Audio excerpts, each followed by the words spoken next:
청나라는 만주족이 한족이 세운 명나라를 정복한 이후에 그 땅에다가 세운 나라가 바로 청나라입니다. 그래서 만주족은 자기들보다 훨씬 더 많은 숫자인 한족을 다스리고 있는 형국이었습니다. 그런데 청나라 황제 중에서 가장 뛰어난 황제는 바로 강희제였습니다. 강희제.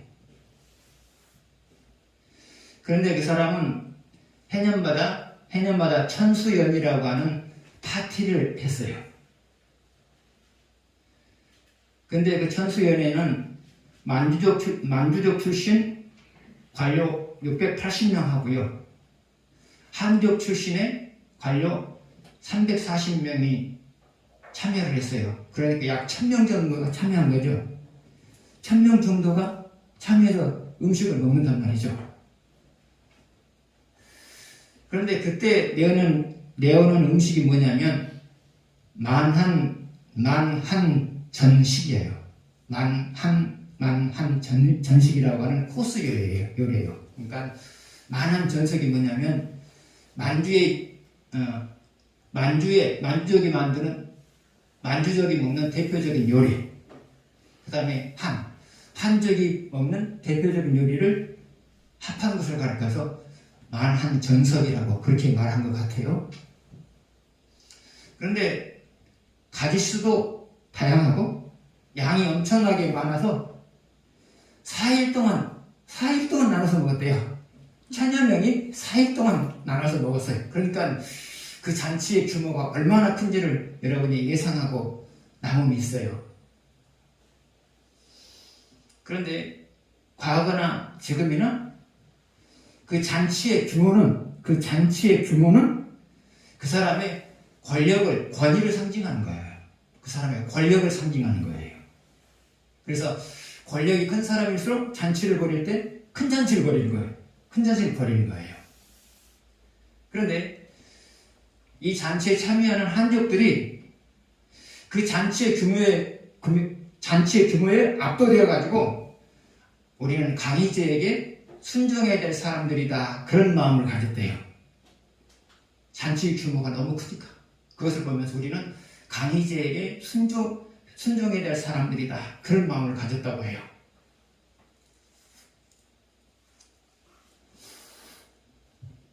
여러분이 하나님의 말씀에 순종하는 이유 중에 하나가 뭐냐면 하나님의 능력에 압도되었기 때문이에요.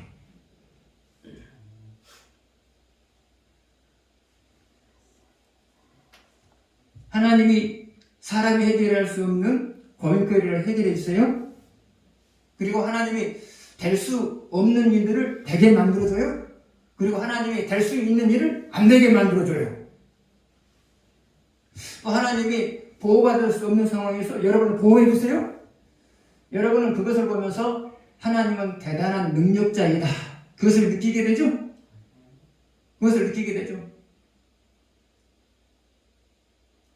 더 나아가서는 내가 말씀에 순종하면 그 능력으로, 기적을 베풀었던 그 능력으로 나를 도울 것이고, 내가 그 말씀을 예면해버리게 되면 그 기적을 베푸셨던 그 능력으로 나를 해칠 것이다, 그런 마음이 여러분에 있단 말이죠. 그래서 여러분이 말씀에 순종하는 이유 중에 하나가 뭐냐? 하나님의 능력에 압도되었기 때문이에요. 하나님이 여러분의 삶 속에 기적을 베푸신 이유 중에 하나가 뭐냐? 그것은 여러분이 하나님의 능력에 압도되어서 말씀을 실천하는 사람이 되게 만들기 위해서 기적을 베푼단 말이죠. 그래서 여러분의 삶 속에 기적이 나타날 때마다 하나님이 나로 하여금 받은 말씀대로 살아가게 하려고 나에게 기적을 베푸셨구나, 그렇게 생각하시면 되는 거예요. 자, 이제 본문으로 들어가겠습니다. 3절 보시겠습니다. 3절 같이 읽겠습니다. 의인은 기뻐하며 하나님 앞에서 뛰놀며 기뻐하고 즐거워할지어다.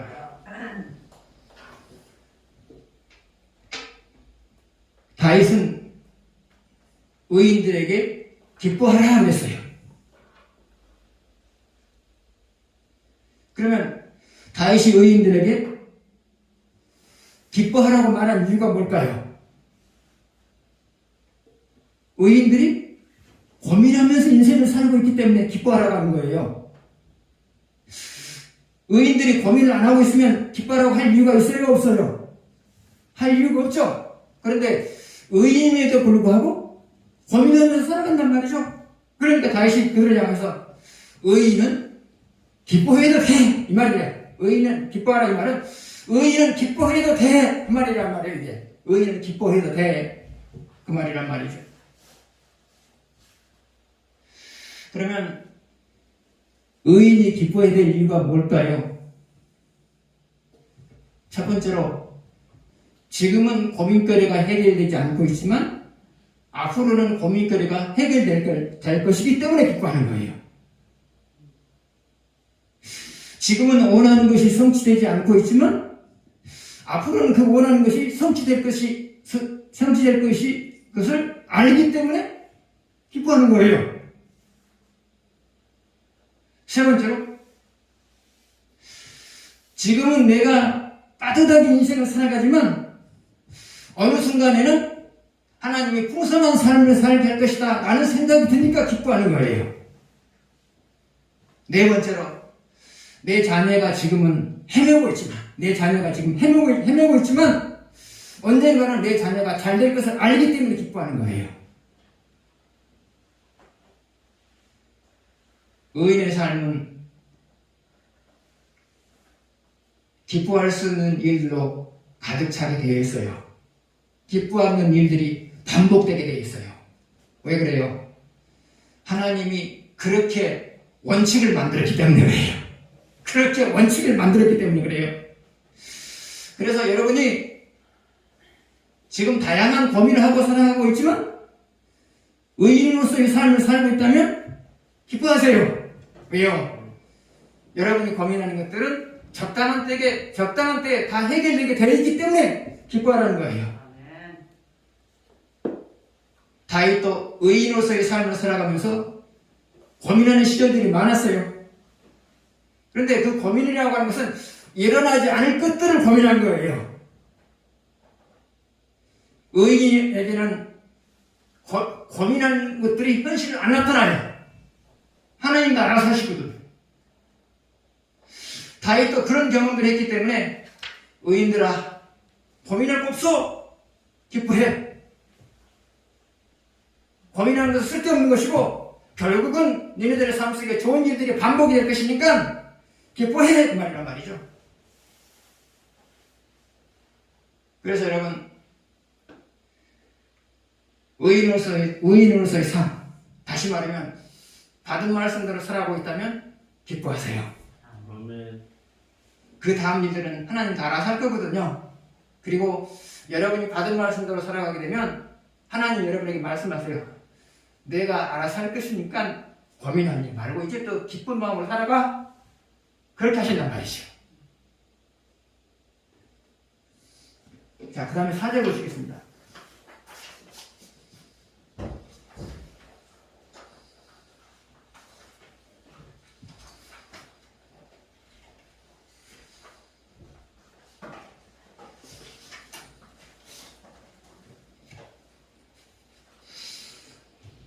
사절 같이 읽겠습니다. 하나님께 노래하며 그의 이름을 찬양하라. 하늘을 타고 광야에 하시던 일을 새벽을 수축하라. 그의 이름은 여호와시니 그의 앞에서 뛰놀지어다.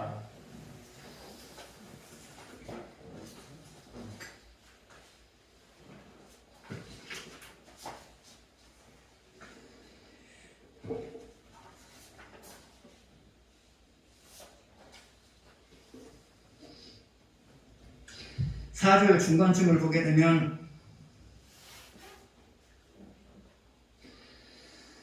하늘을 타고 광야에서 행하시는 이 하늘을 타고 광야에서 행하시는 이라는 말이 나오죠.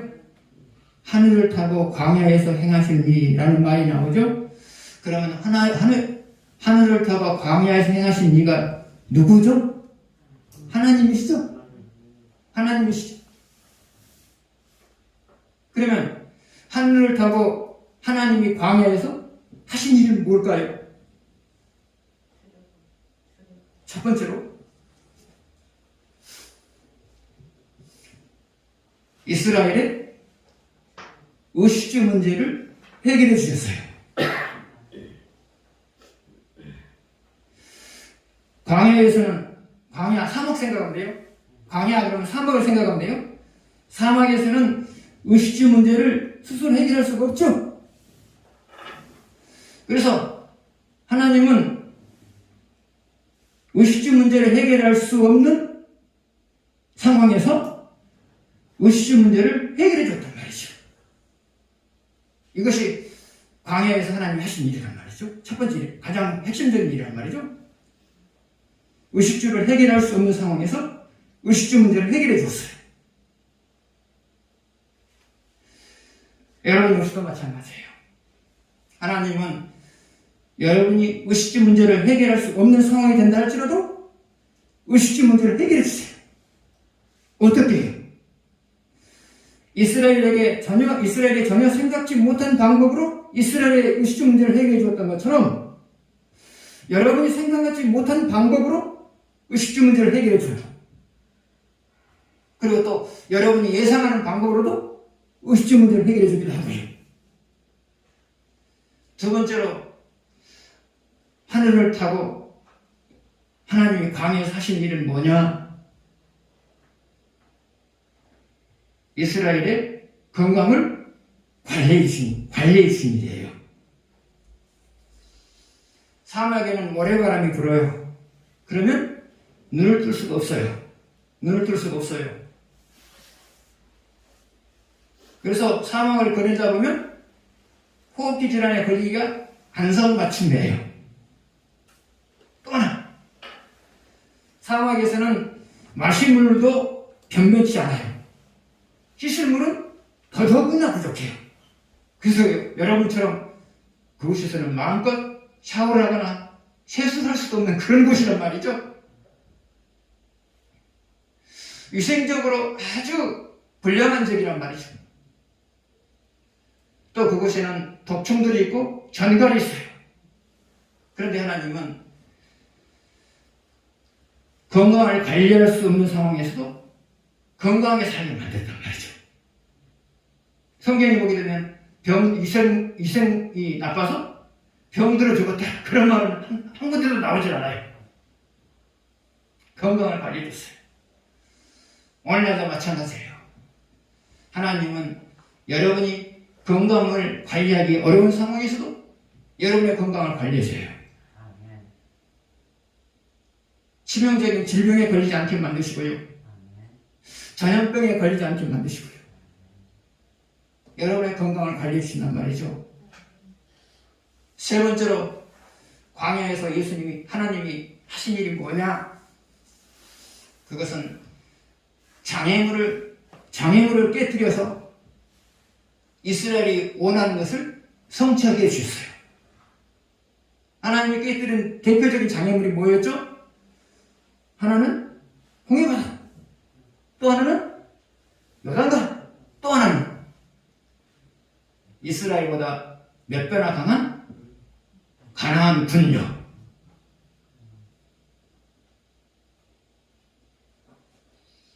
하나님은 이스라엘이 넘지 못한 장애물들을 깨뜨리시고 이스라엘로 하여금 원하는 것을 성취하게 만들었어요. 여러분 역시도 마찬가지예요. 살다 보면 장애물이 나타나요. 그래서 원하는 것을 성취하지 못할 것 같아요. 그러나 하나님은 그 장애물들을 다 깨뜨려 주시고 여러분이 원하는 것을 성취하게 만들어요.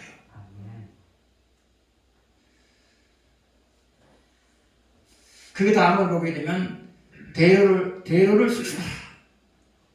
하늘을 타고 광야에서 행하신 일을 위하여 무엇을 수축하라? 대로를 수축하라. 그러면 대로를 수축한다고 하는 것은 무엇을 가리키는 걸까요? 내게로 오실 준비를 하라는 말이죠. 대로를 수축하라. 이 말은 하나님이 내게로 오실 수 있는 준비를 하라 그 말이죠. 가정으로 말하면 하나님이 내 가정으로 오실 수 있는 준비를 하라는 거죠. 교회로 말하면 하나님이 내 교회로, 우리 교회로 오실 수 있는 준비를 하라는 거죠. 그러면 그 준비라고 하는 것은 뭘까요? 여러분의 개인이 받은 말씀대로 살아가는 거예요. 여러분이 받은 말씀대로 살아가면 그 하나님이 여러분에게 오세요. 여러분의 가족들이 받은 말씀대로 살아가게 되면 하나님이 여러분의 가정 속으로 들어오세요. 여러분의 가정 속으로 들어오세요. 우리 교회에 속한 성도들이 받은 말씀대로 살아가고 교회가 하나님께서 원하시는 방향으로 운영이 되게 되면 하나님은 우리 교회로 들어오세요. 그러면 들어오셔서 무엇을 할까요? 이스라엘을 위하여서 광야에서 하셨던 그 일을 그대로 하세요. 그래서 여러분이 인생을 잘 살아낼 수 있는 비결은 뭐냐? 하나님이 내 삶 속으로 들어오실 수 있도록, 내 삶 속으로 들어올 수 있도록 받은 말씀대로 살아가는 거예요. 그래서 하루를 시작할 때도 여러분 기도를 하셔야 돼요. 하나님 오늘 받은 말씀대로 살게 해주세요. 그리고 하루를 마감하면서 잠자리에 드는 그 순간에도 내가 하나님 이러이러한 부분을 오늘 놓치면서 살았습니다. 내일부터는 이 말씀조차도 실천하면서 살게 해주십시오. 그렇게 여러분이 기도를 하셔야 돼요.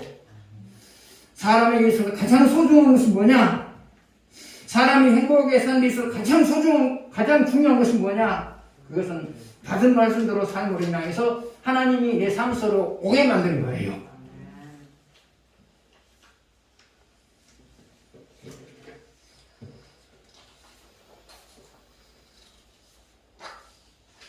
오절을 보시겠습니다.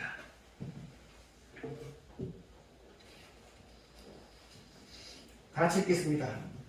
그의 거룩한 초소에 계신 하나님은 고아의 아버지시며 과부의 재판장이시라.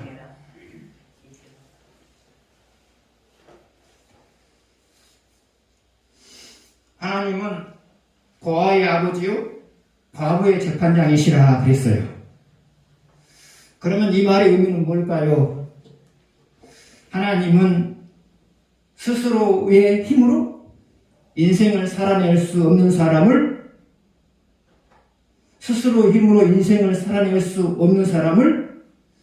인생을 잘 살아낼 수 있도록 도와주시는 분이다. 이게 말이에요. 스스로 인생을 살아낼 수 없는 사람을 인생을 잘 살아낼 수 있도록 도와주신다. 그런 뜻이란 말이죠.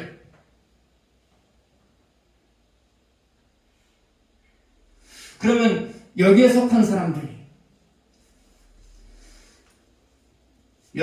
사람들이 과부와 과들만일까요?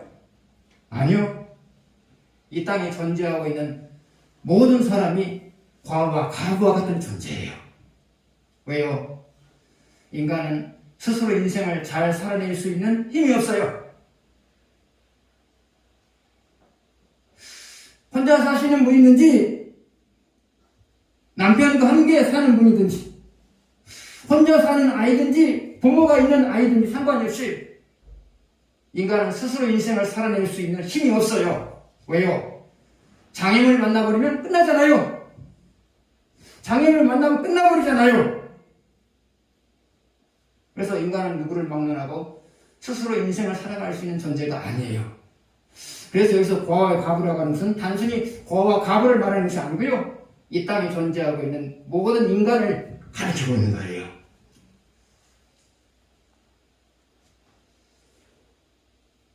하나님은 여러분이 인생을 살아가는데 무엇이 부족한 것인가를 다 알고 계세요. 또 여러분이 성취하고자 하는 일을 하는 데 있어서 무엇이 부족해서 성취를 못하고 있는지도 다 알고 계신단 말이죠. 그래서 그런 부분들을 하나님께서 다 담당해 주심으로 인해서 여러분과 하여금 인생을 만족하게 살게 만든다 그 말이에요. 여러분과 저는 고아와 과부와 같은 존재들이에요. 그러나 그럼에도 불구하고 인생을 잘 살아낼 수 있는 것은 그 하나님이 나의 필요를 채우시기 때문에 잘 살아낼 수 있다 그 말이에요.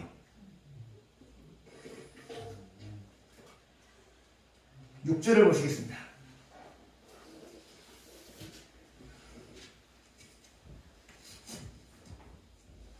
같이 읽겠습니다. 하나님이 거룩한 자들은 가족과 함께 살게 하시며 갇힌 자들은 이끌어내사 형통하게 하시느니라.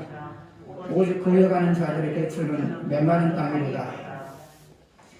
6절 앞부분을 보게 되면 거룩한 자들은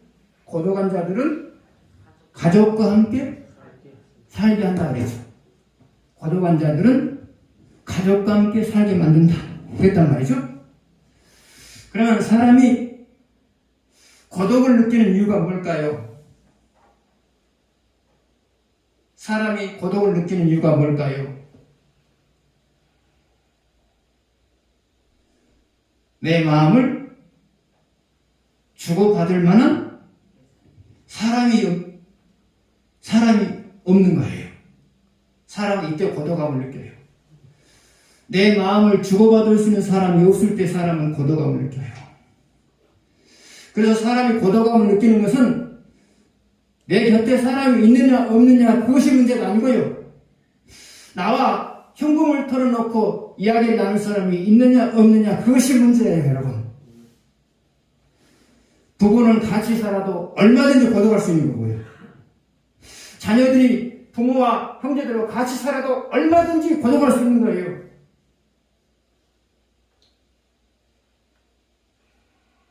그래서 고독의 문제라고 하는 것은 어느 특정한 사람의 문제가 아니고요.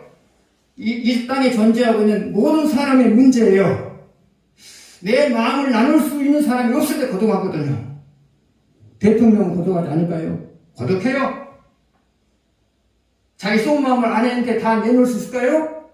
내놓으면 고민하는데 앞서가는 사람들, 남보다 앞서가는 사람들이 고독하지 않을까요? 남보다 앞서가는 사람들도 고독해요. 왜요? 자기가 말을 꺼내냈을 때 그것을 이해해줄 사람이 없으니까 고독한 거예요. 그래서 고독의 문제라고 하는 것은 특정한 사람의 문제가 아니고요. 여러분의 문제이고요. 이 땅에 존재하고 있는 모든 사람의 문제가 바로 고독의 문제예요.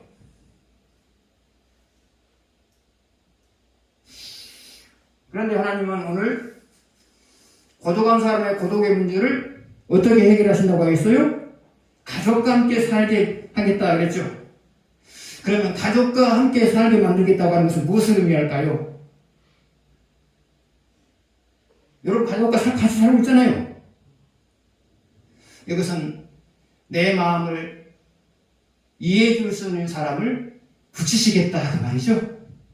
내 마음을 내가 흉금을 털어놓고 이야기할 수 있는 사람을 내가 흉금을 털어놓고 이야기해도 이해해 줄 수 있는 사람을 붙여주시겠다 이게 그 말이에요, 여러분. 또 하나요. 여러분에게 흉금을 털어놔도 다 이해해 줄 수 있는 사람이 없으면 하나님께서는 어떻게 하세요? 자기가 여러분에게 다가가요. 자신이 여러분에게 다가가요. 그래서 하나님이 여러분과 가까이 있음을 느끼게 함으로 인해서 여러분과 하여금 고독을 극복하게 만들어요. 그러면 하나님이 여러분과 가까이 있음을 어떻게 느끼게 만드느냐? 여러분이 고민하고 있으면 고민을 극복할 수 있는 깨달음을 줘요. 그 순간 여러분이 무슨 생각을 해요? 하나님이 나는 기도하지도 않았는데 내가 고민하는 것을 다 읽으시고 나에게 희망을 주시는구나. 그렇게 느끼시죠? 그리고 때로는 내가 기도하지 않아도 내가 원하는 것을 이루어줘요. 그럴 때로 무슨 뭘 느끼나요? 하나님이 내 가까이 계시구나, 그걸 느끼죠. 또 기도할 때 또 들어주시죠. 그때도 여러분은 하나님 나와 가까이 계시구나, 그걸 느껴요. 그리고 하나님이 내 삶 속에 필요한 것들을 때에 따라서 공급한 것을 느끼면서 하나님이 나와 가까이 계시구나 느끼죠. 하나님이 여러분과 가까이 있음을 여러분에게 느끼게 함으로 인해서 고독의 문제를 해결하게 만들어요. 그래서 결론적으로 고독이라고 하는 것은 사람에 의해서, 나를 이해해 줄 수 있는 사람에 의해서 해결되기도 하지만, 그런 사람이 없을 때는 하나님이 직접 오셔서 여러분의 고독의 문제를 해결하신다, 그 말이에요. 고독을 해결하는 방법은 뭘까요? 하나님이나 사람이 찾아올 때까지 기다릴 수도 있지만, 내가 또 찾아가면 되잖아요. 내가 내 현금을 털어놔도 이해줄 사람을 내가 찾아가면 되는 거고요. 또 하나님을 여러분 찾아가면 되는 거고요.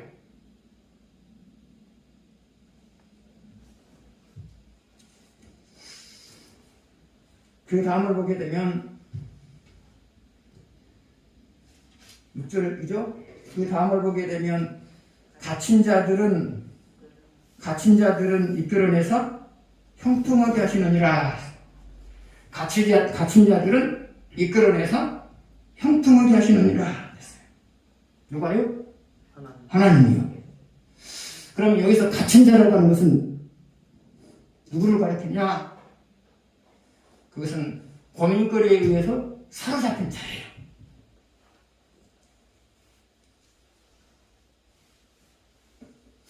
그러면 이끌어낸다고 하는 것은 무엇을 의미하느냐? 그것은 첫 번째로 고민거리가 있음에도 불구하고 문제 삼지 않고 살아가게 하는 것. 고민거리가 있음에도 불구하고 고민하지 않고 살아가게 하는 것. 이것이 바로 이끌어낸다는 말의 의미고요. 뻔하요. 고민거리를 해결해 주시는 거예요. 이게 바로 이끌어낸다는 말의 의미예요.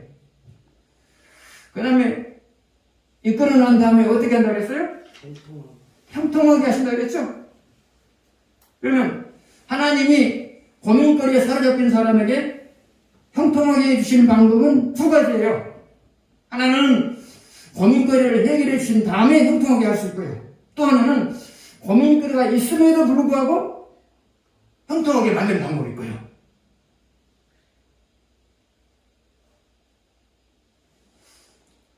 사람은 보편적으로 고민거리가 있으면 나는 안 돼. 라는 부정적인 생각에 사로잡히기가 쉬워요. 내가 해결할 수 없는 고민거리가 생기면 나는 무엇을 해도 안 돼. 라는 부정적인 생각이 그를 사로잡아 버려요. 그러나 하나님은 그러시지 않아요.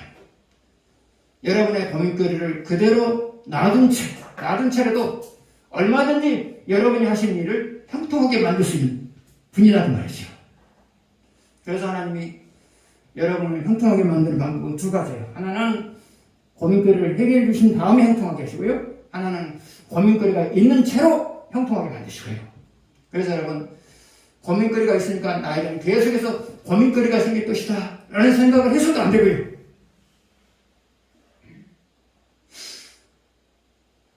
고민거리가 있으니까 나에게는 좋은 일이 없을 것이다 라고 생각하는 것도 올바른 생각이 아니에요. 하나님은 고민거리를 해결해 준 다음에 형통하게 하실 수도 있고요. 고민거리를 남겨둔 채 형통하게 할 수도 있고요.